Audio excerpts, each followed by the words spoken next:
नमस्कार दोस्तों, कैसे हैं आप। जैसे जैसे चुनाव नजदीक आ रहे हैं वैसे वैसे रोमांच बढ़ता जा रहा है। आज की इस डिबेट को देखकर आप खुद ही अंदाजा लगा सकते हैं। तो आइए देखते हैं। है या आप यहाँ पे जो बैठे आपको ये भी नहीं पता होगा आपके साथ जो बैठा है वो मुसलमान है कि हिंदू है। साथ बैठे हो, साथ खाते हो। इसीलिए चाहे वो भारतीय जनता पार्टी के नेता हो या कांग्रेस के नेता हो, कोई भी हो, अगर किसी का भी कत्ल कर रहा है उसको जेल से कभी बाहर निकलना चाहिए। और मैं खुले तौर पर ये बोल रही हूँ, क्या इनमें हिम्मत है कि बिल्किस बानो को इंसाफ दिलाए। वो बेचारी औरत जिसके बच्चे को उसके सामने मार दिया गया, वो औरत जो प्रेग्नेंट थी उस वक्त, उसका सर उसके बच्चे का मारा गया, वो आज उसके रेपिस्ट खुले घूम रहे हैं और इन्हीं के नेता है जिनको वो गार्लैंड करते हैं। क्या बात तो सही है। क्या वो सब ठीक है? मैं तो कहती हूँ डालो, जिसने गलती करी है डालो, लेकिन बजरंग बली का नाम अपमानित मत करो। उनको किसी के साथ भी ऐसे जोड़ने जो जिहाद करते हो। गुजरात चुनाव में इसको मुद्दा क्यों नहीं बनाया आप लोगों ने? हमने तो बनाया, हम तो बोलते एक दो नेता बोले, कभी नहीं। हमने तो राहुल गांधी के मुंह से एक बार नहीं सुना, कई बार बोला, पर राहुल गांधी ने एक बार नहीं बोला। लेकिन अच्छा, मैं अंजना जी एक बात बोलूंगी कि बार बार ये चीज घूम के जो आती है कि बजरंग दल बजरंग दल बजरंग दल। इन्होंने राम सेना को बैन किया ना गोवा में 2 बार, 2014 और 2020 में। इसका मतलब इन तो सबसे बड़े राम जी के खिलाफ है। उसके बाद शिवसेना को तोड़ने का इन्होंने काम किया, शिवाजी महाराज भी और शिवजी का नाम भी है उसमें। इसका मतलब इन भारतीय जनता पार्टी से पापी तो कोई भी नहीं है। अरे बाप रे, ये तो धोती खोल रहा है। और मैं फिर कहूंगी, अगर बजरंग दल को आप बजरंग बली के साथ लाके खड़ा करते हैं तो बजरंग पुनिया जो देश की बेटियों के लिए आवाज बना हुआ है उसकी भी बात सुनिए। अच्छा, पीटी उषा के साथ हुए अपमान पे क्या कहना है?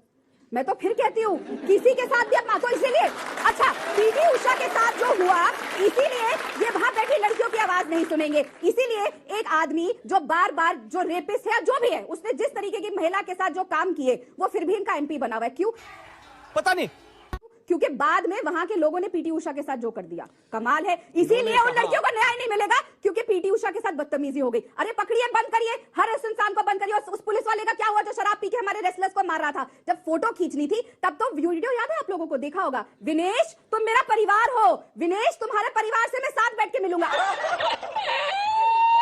आज विनेश रो रही है, आंसू बहा रही है, वही लड़की जो एक बार तिरंगे को हाथ में पकड़ के आंसू बहाती थी जब हम सब गर्वान्वित होते थे। आज हम सब लड़कियों का सर शर्म से झुक जाना चाहिए अगर हम इनकी बात पे साथ में साथ डालते हैं कि क्योंकि पीटी उषा के साथ वहां के लोगों ने जो किया, इसलिए हम विनेश की बात नहीं सुनेंगे, हम साक्षी की बात नहीं सुनेंगे, हम उन रेसलर्स की बात नहीं सुनेंगे। शाबाश बेटा, उनको रो के आना पड़ा। आप बात क्यों नहीं जिसने कि इतने सारे मेडल्स लेके आई थी, रो रही है और आपको जांच हो रही है, वहां जांच हो रही है, जांच कमेटी की रिपोर्ट का इंतजार नहीं करना। एक शब्द नहीं बोलते, 100 मन की बात कर ली, बोली विनेश के लिए। अब परिवार नहीं है विनेश, फोटो खिंचवानी थी उनके मेडल के साथ, तो विनेश आओ तुम मेरा परिवार हो। अब क्या, अब दुश्मन हो गई विनेश?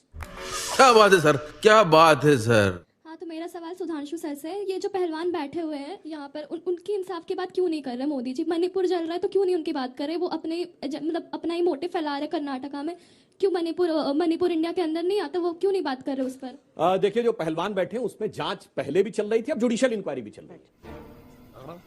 अब समस्या इस बात की है कि आप जांच रिपोर्ट का इंतजार पहले वाली का भी नहीं किया, दूसरे का भी नहीं करेंगे, और आप कहेंगे जो हम कह रहे हैं वो सारी बात मान ली जाए। अब ये कह देते हैं कि आप साहब उनको गिरफ्तार कर दिया जाए, तो बहुत साफ बात है, किसी व्यक्ति को जांच की रिपोर्ट आने के बाद गिरफ्तार किया जा सकता है, डिमांड में गिरफ्तार नहीं किया जा सकता। बस हवा निकल गई।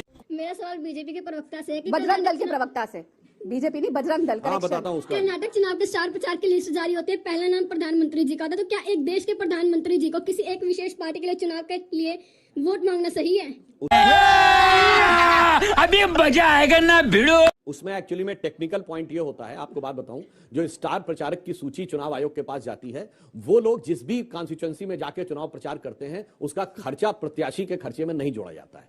ये एक टेक्निकल रीजन रहता है, वो खर्चा पार्टी वहन करती है, अन्यथा वो प्रत्याशी खर्चे में आ जाएगा। इसीलिए मैंने कहा कि इन्होंने उनको स्टार प्रचारक बनाने का काम। इस प्रकार की बचकाना बातें किसी के गले नहीं उतरती, लोग मजाक उड़ाते हैं। सर मेरा सवाल आपसे है, रेसलर्स की बात को जब भी पूछा गया है ढंग से जवाब नहीं दिया गया, साइड कर दिया गया है, तो ये इतने टाइम से चल रहा है और उस पर अभी तक कोई भी अच्छी तरीके से कुछ नहीं हुआ है, तो वो कब होगा, कब मिलेगा इंसाफ उन लोगों को? बताया जा चुका है कि एक इंक्वायरी के अलावा दूसरी इंक्वायरी भी चल रही है, रिपोर्ट आने दीजिए, उसके बाद सारे दूध का दूध। और अगर तुम लोग नए हो तो सब्सक्राइब करो, वो जो लाल वाला बटन है उस पर फूट फेंक के मारो या फिर मोमबत्ती, मुझे नहीं पता, बस क्लिक हो जाना चाहिए।